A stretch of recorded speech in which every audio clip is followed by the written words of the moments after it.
Patay ang 4 na katao dahil sa hinihinalang gas poisoning sa loob ng isang hukay sa Bambang, Nueva Vizcaya. Narito ang report ni CJ Turida. Tulong-tulong na ang iba't ibang rescue team sa pagresponde sa mga lalaking hindi na nakalabas sa 10 metrong lalim na hukay sa barangay Magsaysay Hill, Bambang, Nueva Vizcaya, Lunes ng hapon. Pero patay na ang 4 ng maiahon sa hukay. Kasama ang barangay kagawad na unang rumesponde sa insidente.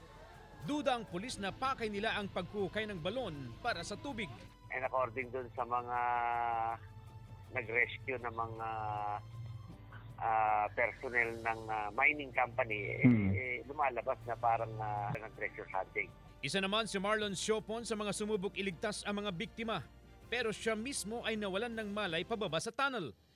Nailigtas si Marlon sa tulong ng rescue equipment ng isang mining company sa lugar. Ikat na di pantalong ko nagkarbalak na dan. Pinalutan din sikit ko bin mabak na dan. Kasi nakaunog Naulog mo ka na dan. Di sa dagat din ko taon na dan. Iglak mo ulaw. Bugoyod ko di tali. Pag tumadan ko awanak ko ang malay kang na dan. Sa investigasyon ng otoridad, posibleng nakalanghap ng methane gas ang mga biktima at tuluyang nawalan ng oxygen sa loob ng hukay. Wala pang pahayag ang kaanak ng mga nasawi.